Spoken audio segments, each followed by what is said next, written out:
everybody who's tuning in tonight, and just want to say grace and peace to you in the name of God our Father and the Lord Jesus Christ. I'm happy to have this time with you.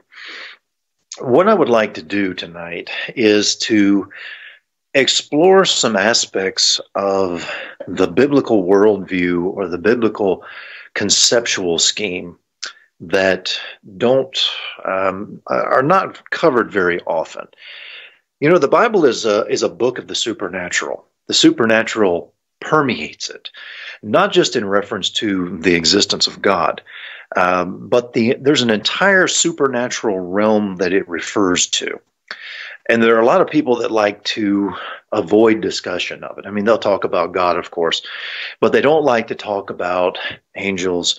They don't like to talk about demons. They don't like to talk about spiritual powers and that sort of thing.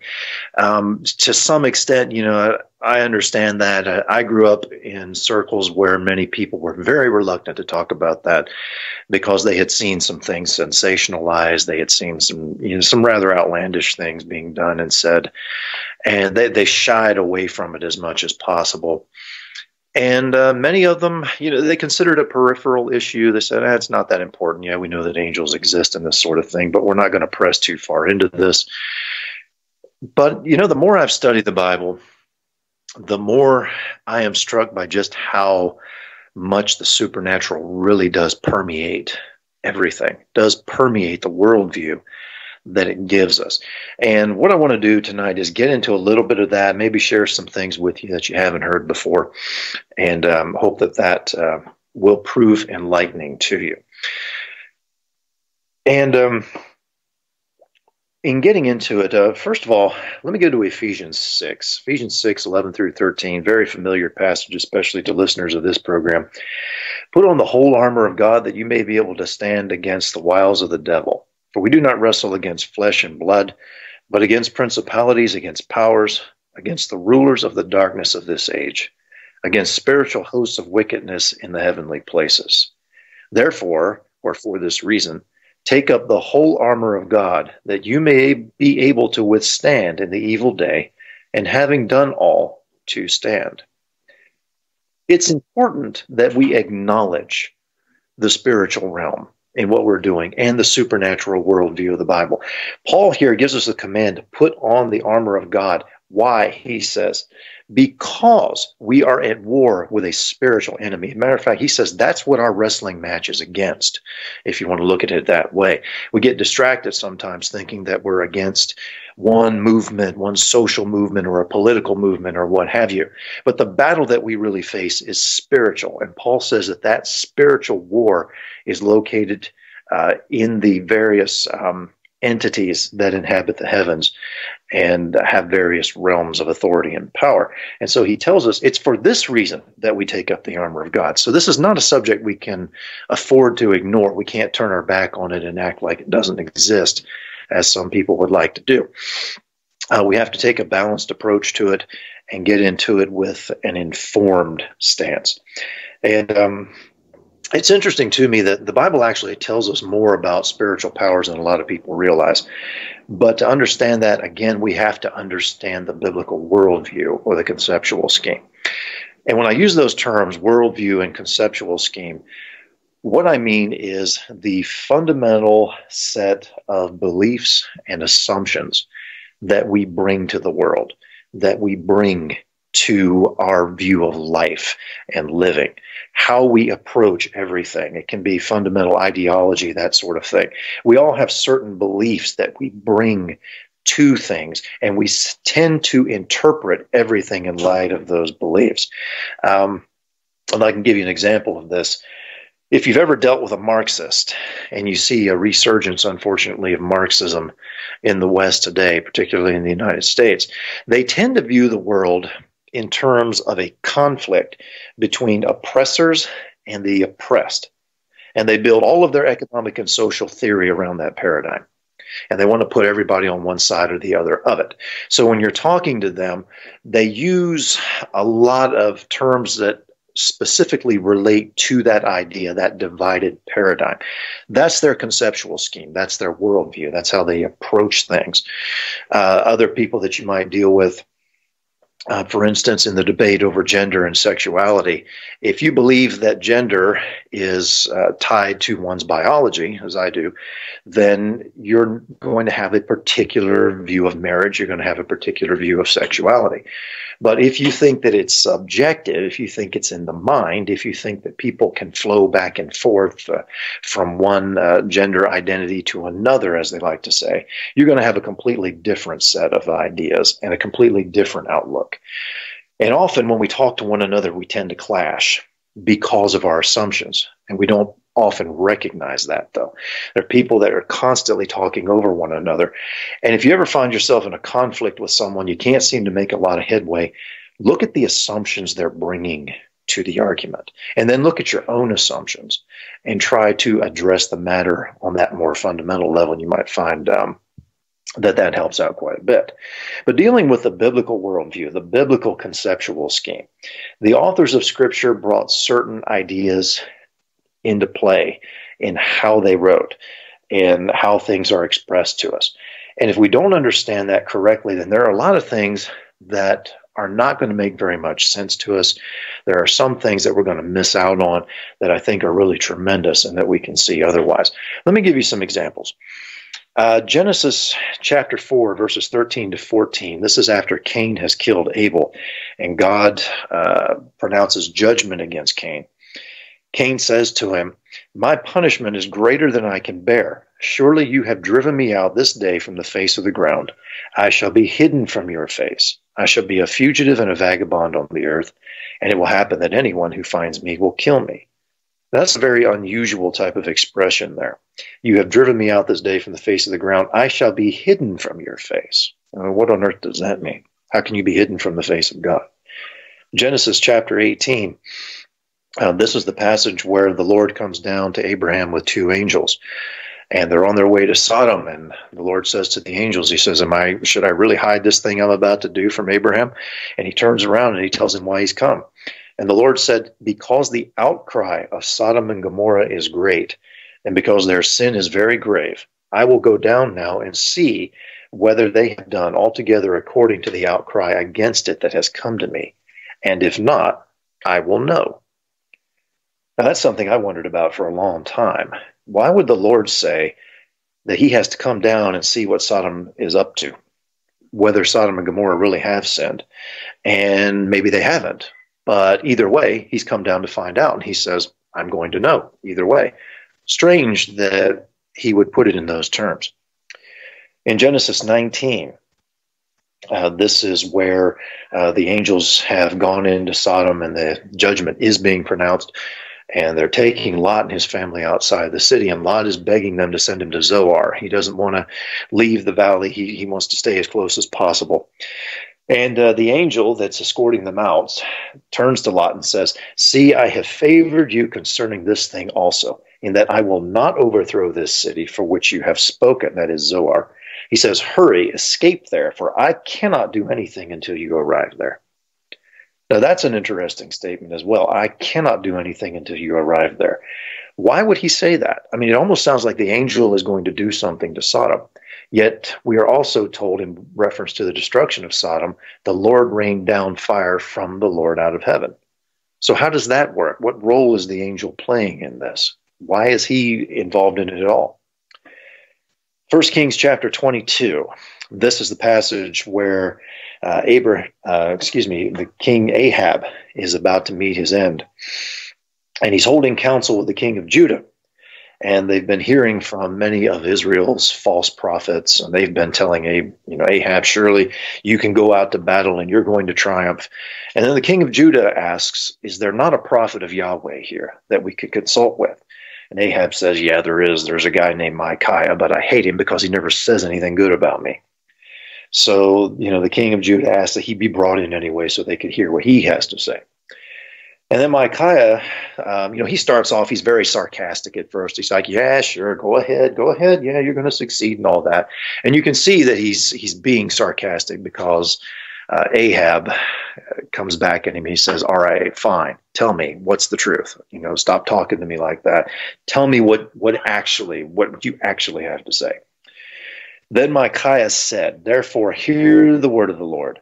I saw the Lord sitting on his throne and all the host of heaven standing by, on his right hand and on his left.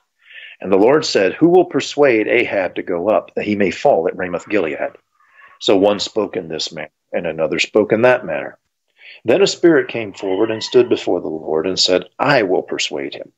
The Lord said to him, in what way? So he said, I will go out and be a lying spirit in the mouth of all of his prophets. And the Lord said, you shall persuade him, and also prevail. Go out and do so.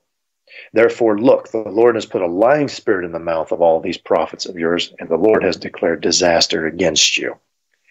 This is interesting. This is one of the few times in Scripture that we actually see the veil of the spirit world pulled back.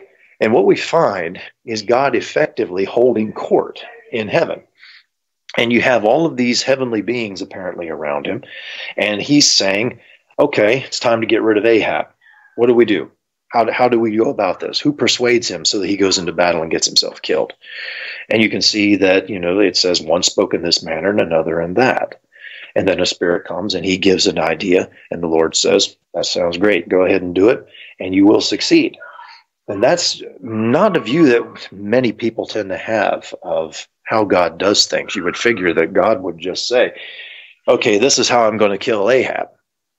And he would just go ahead and carry it out. But here he seems to actually be taking ideas from the heavenly host. And that's always been an interesting thing to me. In 2 Kings chapter 5, verses 17 to 18, you have another interesting incident. This is the case where Naaman goes to see Elisha the prophet, Naaman the Syrian. He's got leprosy. And in Syria, there's a Hebrew slave girl who tells him, there's a prophet in Israel who could heal you. So he goes to see this prophet, Elisha. And, before he even gets there, Elisha talks to him through an intermediary and tells him, go dip in the Jordan, which doesn't please Naaman. But he goes and he does it, and he's healed. And he's so impressed with this power that the God of Israel has that he, first he wants to reward Elisha. Elisha won't have anything to do with that. But then he makes a very weird request of it. So he says, then if not, that is, if you won't let me give you some kind of monetary reward or something, please let your servant be given 2 mule loads of earth. For your servant will no longer offer either burnt offering or sacrifice to other gods, but to the Lord. Yet in this thing may the Lord pardon your servant. When my master goes into the temple of Rimmon, that is the god they worshipped, to worship there, and he leans on my hand, and I bow down to the temple of Rimmon. When I bow down to the temple of Rimmon, may the Lord please pardon your servant in this thing. So he's going back to his idolatrous country, but he knows now that the god Rimmon is not the true God, the God of Israel is. And he wants dirt, 2 mule loads of dirt, that he can take back with him. Why on earth would he say such a thing in conjunction with this contest of gods, if you want to look at it that way? Then in Matthew chapter 26, this is Jesus in the Garden of Gethsemane. And it's finally gotten to the point where Judas has come. Judas has betrayed him. And then Peter pulls his sword and he strikes the servant of the high priest and cuts off his ear. And Jesus turns to him and says, put your sword in its place, for all who take the sword will perish by the sword. Or do you think that I cannot now pray to my Father, and he will provide me with more than 12 legions of angels? And that was always an interesting passage to me in the past as well. If Jesus prays to the Father, this is how I used to think, would not the Father simply intervene? Would he not perform some miracle? Would he not do something in this hypothetical case where Jesus appeals to him to deliver him? But what does Jesus say? He says he'll provide me with legions of angels. He would send angels to his rescue rather than intervening himself. Now, all of these are examples of things I wanted to draw your attention to that are oddities in the Scripture. They're things that don't typically fit with our view of God, things that we don't normally, are the things that we don't have a good understanding of why he would do things this way, or why people would relate to him this way, why certain biblical figures acted as they did.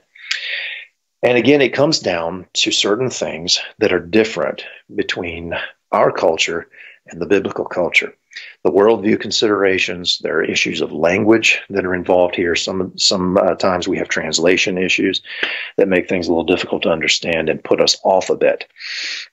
And what I'd like to start with is just kind of unraveling a little bit of that and kind of peeling back those layers to show how the biblical writers, how their language, their cultural views, their worldview was different than ours and what that can actually tell us. All right, first of all, when we think of the word God, when we use that, we realize we use it as a proper name. You know, some people will speak to Father God, or they'll call out to God. They speak to him almost as if they were saying a personal name.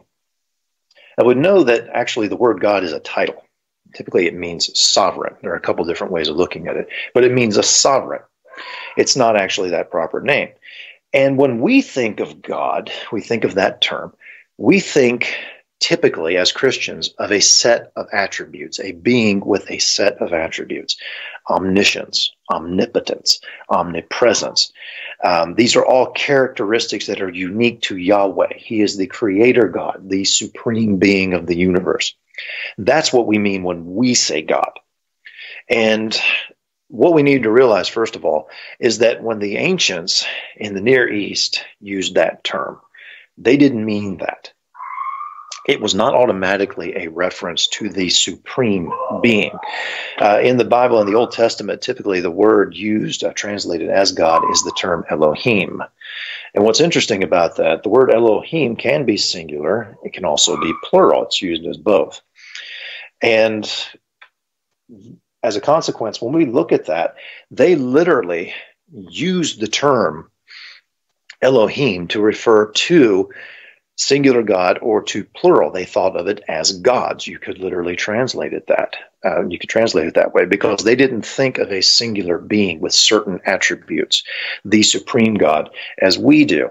The term Elohim actually applies to spiritual, supernatural rulers, not just to the supreme ruler. I'll give you an example of this. Psalm 82, verse 1. God has taken his place in the divine council. In the midst of the gods, he holds judgment. And what's interesting about that first line, God has taken his place in the divine council. The word God there is Elohim. It says taken his place in the council. That's obviously a singular reference. But if you go on to the next verse, it says, in the midst of the gods, he holds judgment. Now that word gods is also Elohim, but it's plural. In the midst of them. He's standing in the midst of a group. So you see both the singular and the plural used of one being and many beings.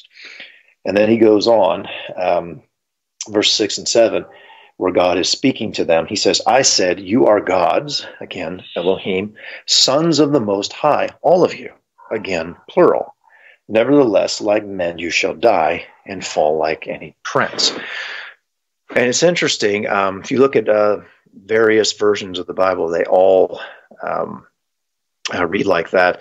Again, let's see, starting with the King James, God standeth in the congregation of the mighty, he judgeth among the gods. The New King James basically says the same thing. God stands in the congregation of the mighty, he judges among the gods. Others, God presides over heaven's court, he pronounces judgment on the heavenly beings. So what you're looking at literally is the use of the term Elohim here for more than just Yahweh, more than just the supreme God. Now, this is not a statement of polytheism.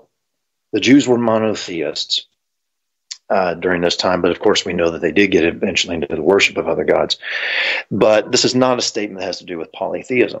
They viewed any spiritual, any spirit being, any supernatural ruler as an Elohim. The difference is Yahweh was the supreme Elohim. Think back, how many times in the Old Testament is God called the Most High, or the Almighty, or the God of gods in these things? He's referred to these in these ways frequently. The reference makes sense when you understand that that's how the people of the time viewed it, that there were various Elohim supernatural beings that were rulers in the heavens. Yet there was one who was supreme, who was unique, who was different over all of them, and that was Yahweh. All were Elohim, but Yahweh was unique among them. No other ones are even like him. You'll find that the word Elohim is used in several different ways like that in the Old Testament. I'll give you another example. Even the gods of the nations are referred to as Elohim. You want an example of that? Go to 1 Kings chapter 11, verse 33. Ashtoreth, which is referred to as a goddess of the nations, that word is Elohim. Again, so that's how they use that term, very different than how we use the term God. So if this is the case, then you might automatically be wondering, what do we make of statements like Deuteronomy 32:9? If there's more than one Elohim, what do we make of this, where God says, see now that I, even I, am he, and there is no God besides me. I kill and I make alive, I wound and I heal, and there is none that can deliver out of my hand. Now this makes it sound almost as like there is no Elohim besides me. That means there are no others, because that's again the word God there is Elohim. But we just saw a reference to God in Psalm 82 speaking to other Elohim as real beings. So this doesn't mean that there are not other Elohim. What this is a statement of incomparability. No other Elohim is like Yahweh or comparable to him. Let me give you another example. Isaiah 47 refers to Babylon, the city of Babylon, and it's saying many things about Babylon. If you go to verse 8, it speaks of it in this way. It says, now therefore hear this, you lover of pleasures, who sit securely, who say in your heart, and these are the people in Babylon, I am, and there is no other besides me. Now this is talking about the people of the city. They didn't believe that they were the only city on the earth, that there were no other cities. What they mean when they said, there is no one besides me, is that Babylon was a city like no other, that no other city was comparable to it. You find the use of this kind of language over and over again through the Old Testament. It's kind of what we would call hyperbole. And that's just how they used to express superlatives, the idea of greater, something greater. Babylon was greater. There was no one else besides me. So when God is saying that there is no God besides me, he doesn't mean there are no other Elohim at all, because we just seen that he acknowledged there were. What he is saying is there is no one like me. I am supreme over all of them. So I'll give you an example going on in here. Psalm 89, verses 5 through 7. Let the heavens praise your wonders, O Lord, your faithfulness in the assembly of the holy ones. For who in the skies can be compared to the Lord? Who among the heavenly beings is like the Lord? A God greatly to be feared in the council of the holy ones, and awesome above all who are around him. The heavenly beings here in Hebrew is B'nai Elim, which comes from the word El, sons of God, is how you could literally translate that. And Lord, of course, is Yahweh. This is a reference to those who do dwell in heaven around the Lord. And it's just saying, who is like him? These are other Elohim, but again, Yahweh is unique and supreme. So that's a good place to start with, this idea when you see that term, God in the Old Testament, in the Hebrew there, and you can look that up with Bible tools like Blue Letter Bible and other resources. You can begin to see that. They referred to all supernatural ruler type beings as Elohim, and Yahweh was the supreme Elohim. What's interesting is, as we saw when I was reading through some of the passages at the very beginning there, surprisingly, God holds court with these other Elohim. Just as we saw in Psalm 82, he calls them the divine council. There are other examples of this as well. The passage, 1 Kings 22, that we went into, God asks the council, how should we deceive Ahab? And he actually takes suggestions from the floor. Daniel chapter 7, many of you will be familiar with this, especially if you've done any study of eschatology. Daniel is saying, as I looked, thrones were placed, and the Ancient of Days took his seat. His clothing was white as snow, and the hair of his head like pure wool. His throne was thrown with fiery flames, its wheels were burning fire. A stream of fire issued and came out from before him. 1,000,000 served him, and 10,000 times 10,000 stood before him. The court sat in judgment, and the books were opened. This is the time where Daniel's vision of the future, the Antichrist is making war against the saints. And we see the Ancient of Days, Yahweh, God himself, supreme, comes and sits amongst others who are also around him in thrones. And we go down to verses 21 to 22. As I looked, this horn, talking about the Antichrist, made war with the saints and prevailed against them until the Ancient of Days came. He's taking his seat. And judgment was given for the saints of the Most High. And the time came when the saints possessed the kingdom. So here you have judgment being made in the heavenly court in favor of the saints and against the Antichrist. And the angel comes, and Daniel is asking for an explanation. So an angel provides this in verses 25 and 27. He tells Daniel, this one, the Antichrist, shall speak words against the Most High, and shall wear out the saints of the Most High, and shall think to change the times and laws, and they shall be given into his hand for a time, times, and half a time. But the court shall sit in judgment, and his dominion shall be taken away, to be consumed and destroyed to the end. And the kingdom and dominion and greatness of the kingdoms under the whole heaven shall be given to the people of the saints of the Most High. So here we have a divine court actually sitting in judgment over the Antichrist. Note the thrones, plural, are set up. The Ancient of Days takes his place in the midst of it, and they hold court here, and a judgment is issued.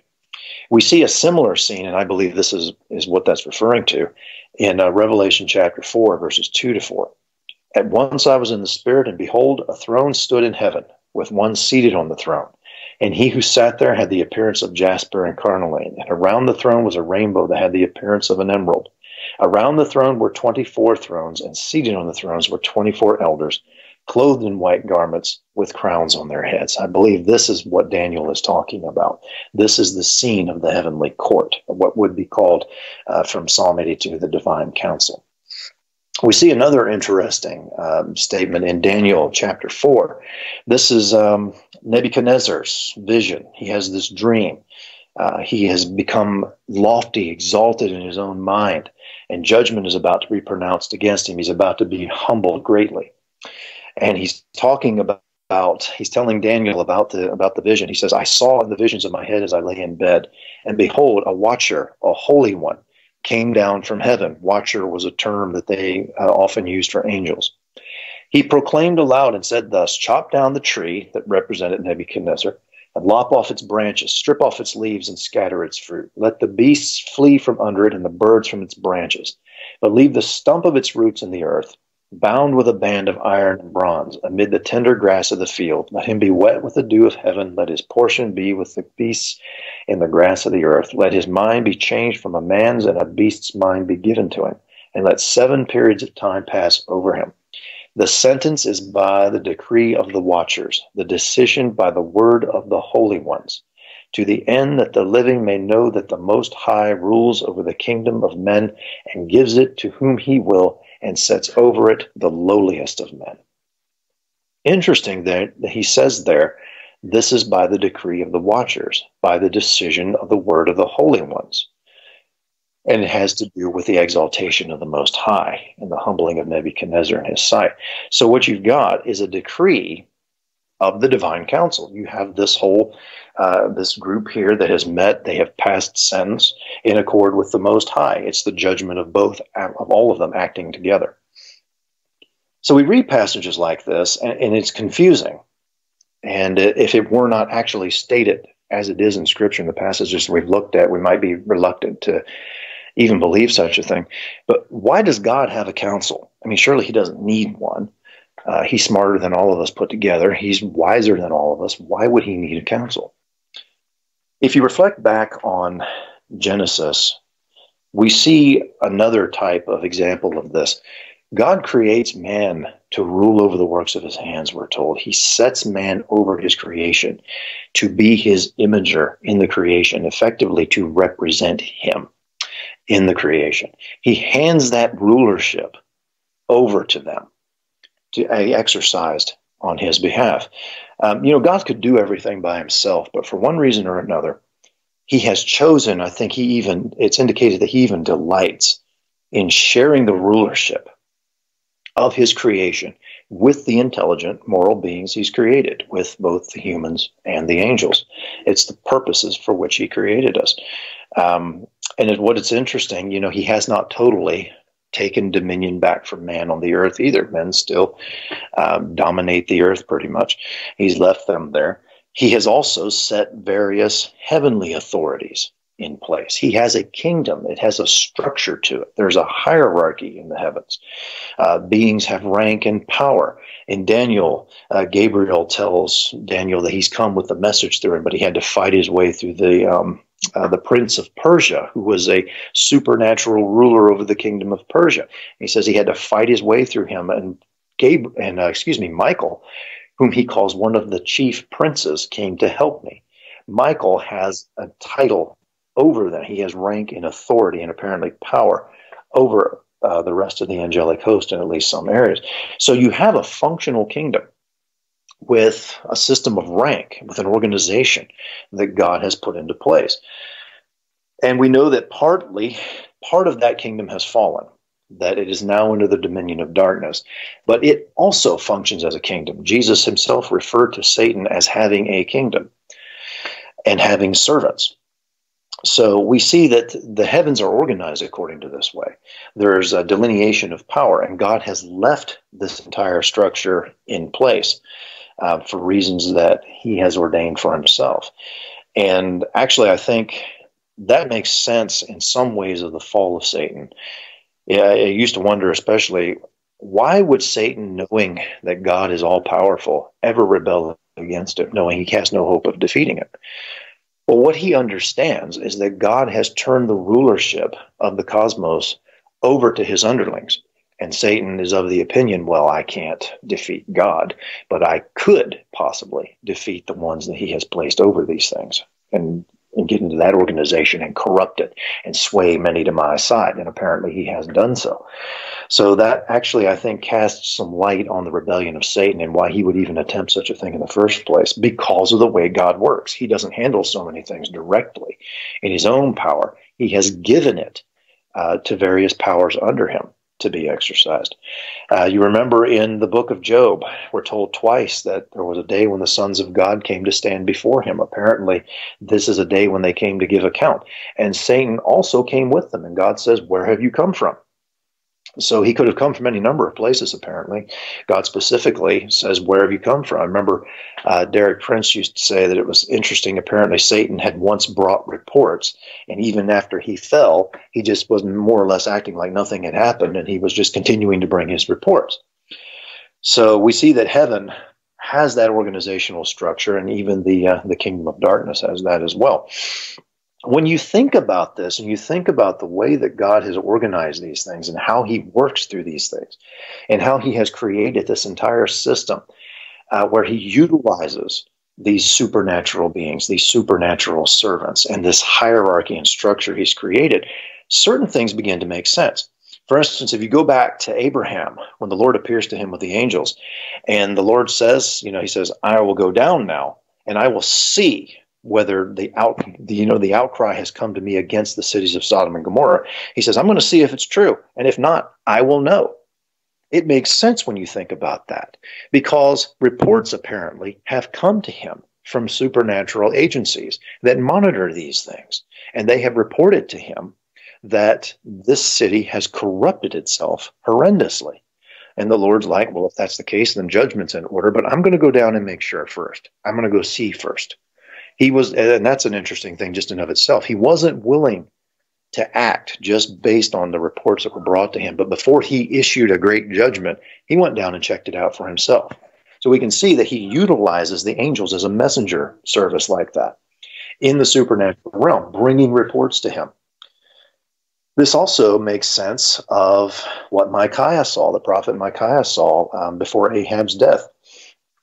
You see the Lord holding court with spirits, and he's giving them an opportunity to participate in the process of determining what's going to be done. Not because he needs them, because he's incomplete somehow, but because he's just giving them the privilege, the opportunity of participating in the decision-making process.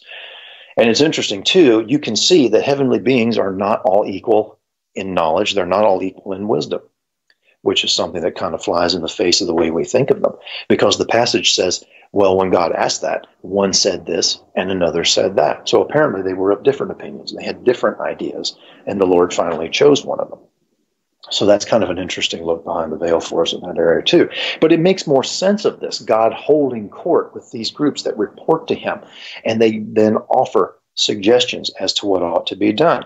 This also makes sense of what Jesus says in the Garden of Gethsemane, that if he prayed to the Father would send angels to his rescue, because that's how God works. He has delegated these tasks to his supernatural underlings, just as he had delegated control of the earth to mankind at one point.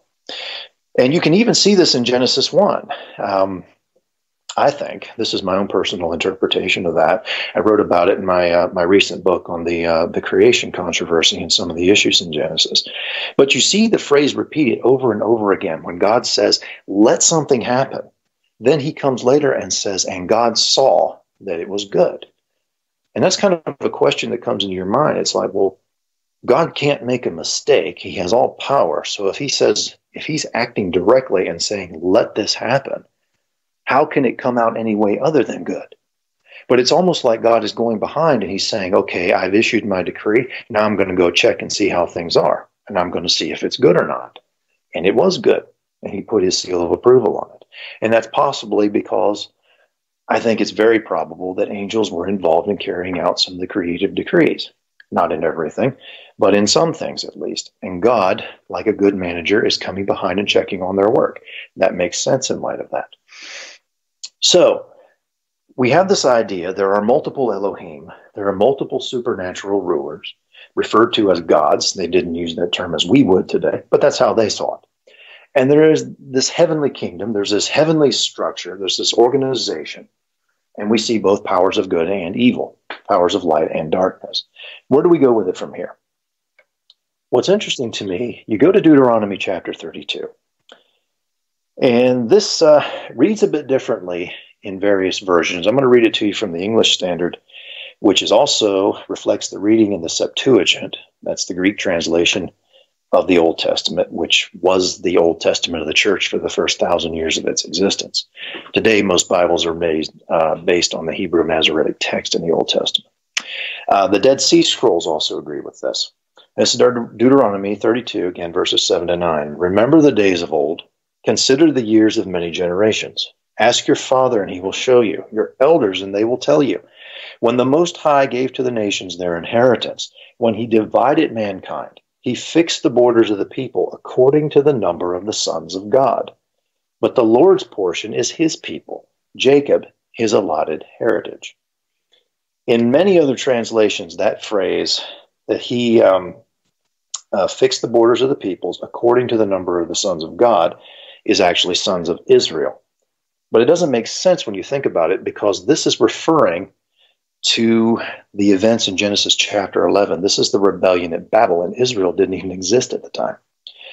And again, this is the older reading. This is the sons of God. Angels, basically, the angelic host. So apparently God divided the nations at this point according to some degree that reflected the nature of the angelic host. The nations referenced here are identified in Genesis chapter 10. This is the famous table of nations. There are 70 or 72 of them, just depending on whatever reading you follow. And the Tower of Babel event, of course, in the next chapter. This is where mankind rebels against God again, even in the years after the flood. Instead of dispersing all over the earth as God had ordered them to do, they congregate together and they try to form this empire and make a name for themselves. And God comes down and he sees this, and he decides he's going to scatter them forcefully. So he divides their tongues and he scatters them. And all these various nation groups spread out, and they form their own little nations.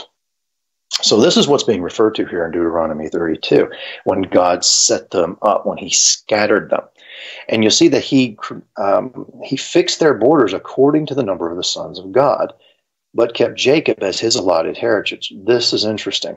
Apparently, what this is saying is that God dispersed the nations and placed them under the authority of the heavenly host to some degree, these lesser Elohim in his hierarchy that he had set up. and gave them over to the accountability of these beings, which is interesting. But it says that he kept Jacob for himself.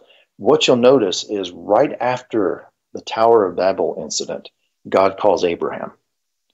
And he tells Abraham, I will make you a blessing to all nations. I will bless you. I will multiply you.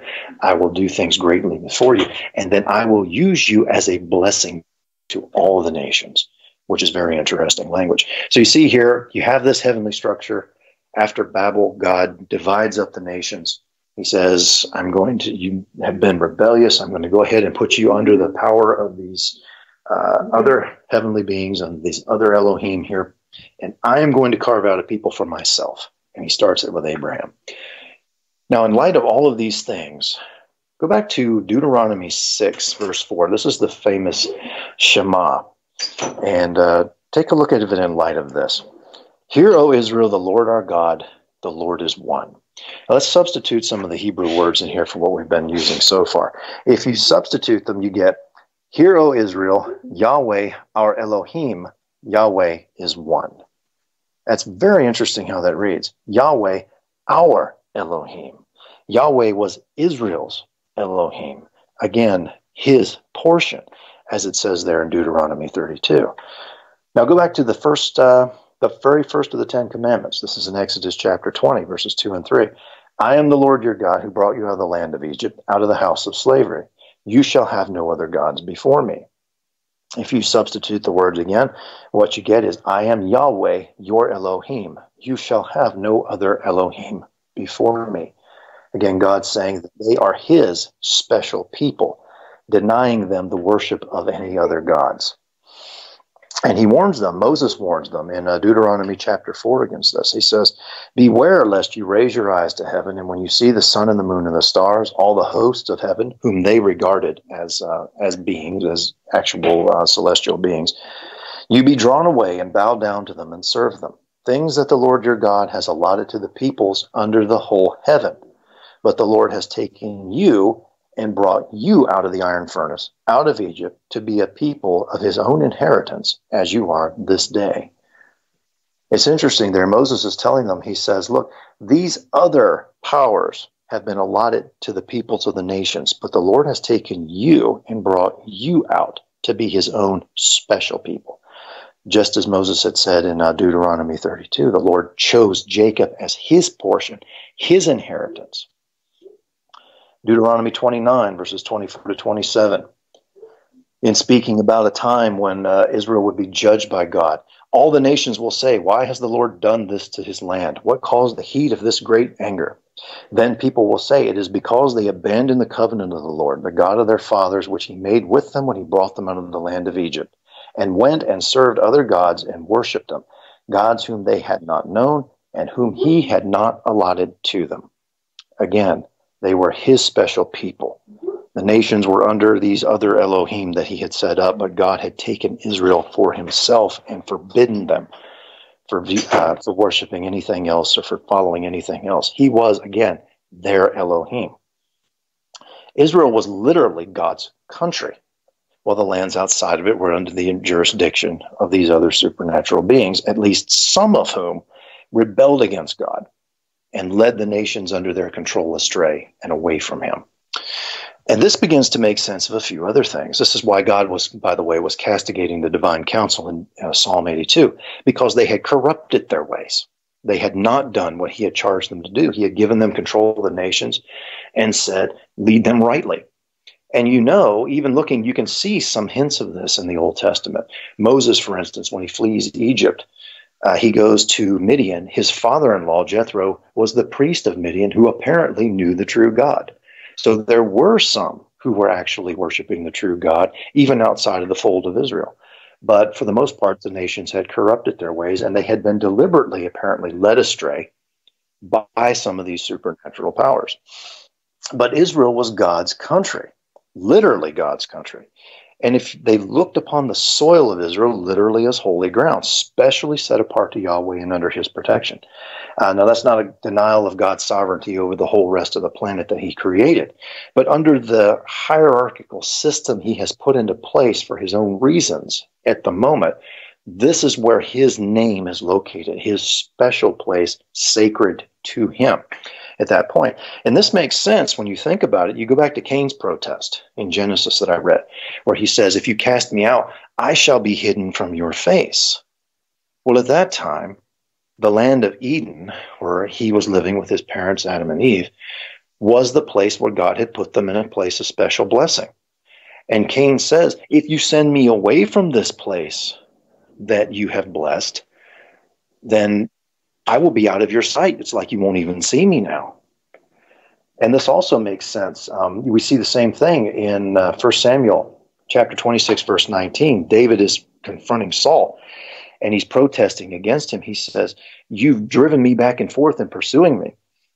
And David says, if it is the Lord who has stirred you up against me, may he accept an offering. But if it is men, may they be cursed before the Lord, for they have driven me out this day that I should have no share in the heritage of the Lord, saying, go and serve other gods.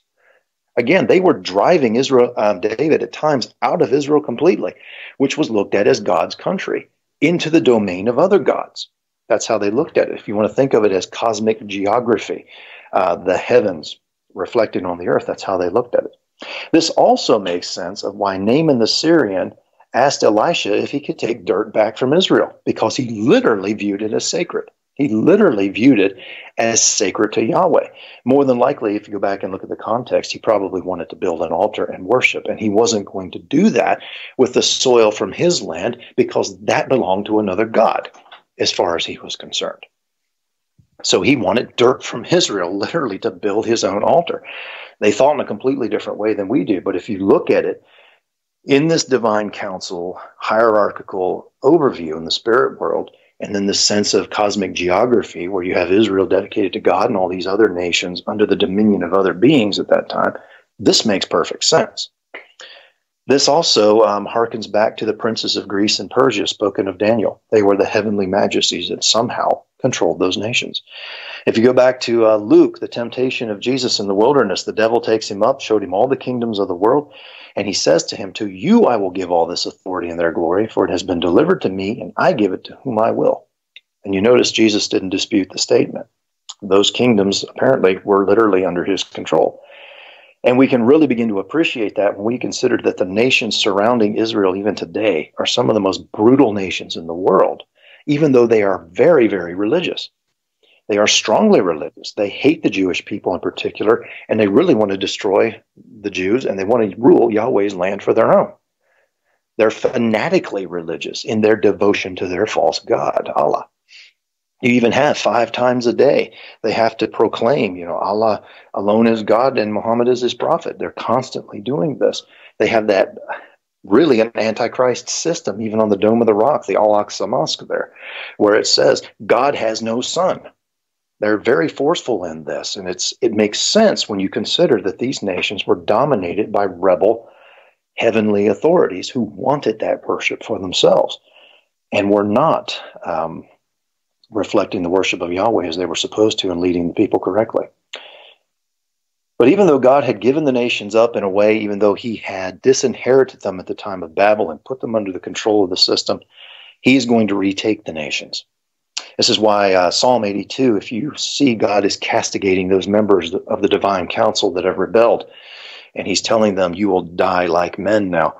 At the very end of the psalm, it's verse 8, arise, O God, judge the earth, for you shall inherit the nations.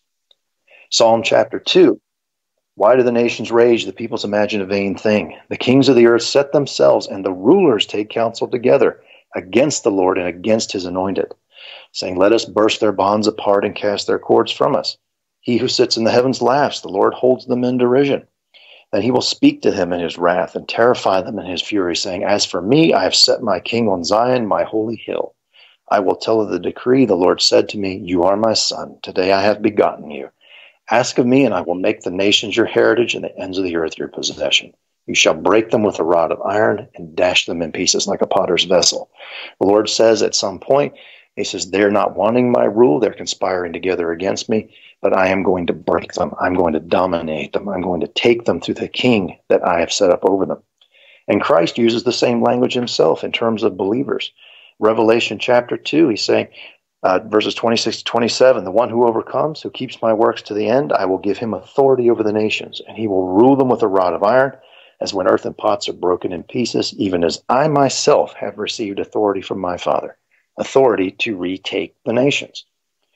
Revelation chapter 11, verse 15, we have this pronouncement at the seventh angel's blowing his trumpet. There were loud voices in heaven saying, the kingdom of the world has become the kingdom of our Lord and of his Christ, and he will reign forever and ever. Again, we see the nations will be retaken through Christ, to whom God promised Abraham, through you, all nations will be blessed. Now, Christ's ministry, when he came, and he specifically said, was for the lost sheep of the house of Israel. But once that work was accomplished, what did he do? He issued the Great Commission. Matthew 28, all authority in heaven and on earth has been given to me. That's a very important statement when you consider this divine counsel, this cosmic geography worldview. You have all of those powers that God had once upon a time set over the nations. What does Christ say? He says, all power in heaven and earth now has been given to me. Go therefore and make disciples of all nations, baptizing them in the name of the Father and the Son and the Holy Spirit, teaching them to observe all I have commanded you. Behold, I am with you always, even to the end of the age. Colossians 2, 13 to 15, the Apostle Paul says, you who are dead in trespasses and uncircumcision of your flesh, God made alive together with him, Christ, having forgiven us all our transgressions, by canceling the record of debt that stood against us with its legal demands. This he set aside, nailing it to the cross. And here's an important statement. He disarmed the rulers and authorities and put them to an open shame by triumphing over them in him, in Jesus. Christ triumphed over the heavenly powers in his death, his burial, and his resurrection, and was given all authority because of his steadfast obedience to the Father, whereas those powers had been disobedient. And in return, he was granted authority over all of these nations and authorized the evangelization of the nations. And notice what happens on the day of Pentecost. We see something really familiar. Acts 2. When the day of Pentecost arrived, they were all together in one place. Suddenly there came from heaven a sound like a mighty rushing wind, and it filled the entire house where they were sitting, and divided tongues as of fire appeared to them and rested on each one of them. Where else do we read about the division of tongues? About that at the Tower of Babel. But here on the day of Pentecost, after Christ has given his commission, he says, you go, you wait in Jerusalem till you're given power. And then we see, again, these divided tongues of fire appearing over them. And what happens? They go out, verses 5 through 11. There were dwelling in Jerusalem Jews, devout men from every nation under heaven. This whole multitude came together, and they were bewildered because they heard them speaking. They go out and they preach the gospel in these divided tongues to all of these Jews who had come from all of these surrounding nations. This is the beginning of the retaking of the nations at this point that we see. At Babel, God divided the tongues and disinherited them. And at Pentecost, we see the divided tongues and the ministries to Jews who lived all over the known earth in the various nations we read about in Genesis 10. So this is, again, the beginning of the retaking of the nations. And it explains Paul's words in Ephesians 6. These principalities and powers that we wrestle with, they're jealous of their territory, and they do not want their subjects or captives taken from them. But they are overthrown. They are already defeated. Christ has already taken their authority. Isaiah 24 tells us what's happening to them. In the day of the Lord, when the Lord visits judgment on the earth, he speaks here. He says, on that day the Lord will punish the host of heaven in heaven, and the kings of the earth on the earth. They will be gathered together as prisoners in a pit. They will be shut up in prison, and after many days they will be punished. So what we have here, and I hope this has been helpful in explaining the cosmic view of the Old Testament, the way that they looked at it, the whole supernatural realm that surrounds this thing. You have this council of the Most High, this group of the lesser Elohim, if you want to call it that, who were supposed to assist God. And many of them rebelled. They took authority over the nations that he had given them, and they turned it to their own worship. And that's why you see so many of these passages like this: Israel, the domain of Yahweh; the other nations, the domains of other gods, as they referred to it. And then you see the ministry of Christ and how the effort to retake the nations began. And you see all of this as spiritual warfare, not just specific references to demons and that sort of activity, but all of this is a war that started in heaven and is trickling down among men, and we're all part of that. And Paul says that's primarily what it's about. So again, I hope that this has been enlightening. I hope you've gotten something out of this. And some of these passages and other things that you might read that I didn't have time to go into might make a little more sense in the future in reflecting that war in the heavens and what we're caught up with as well. Now that we are also the people of God, his chosen portion through Jesus Christ.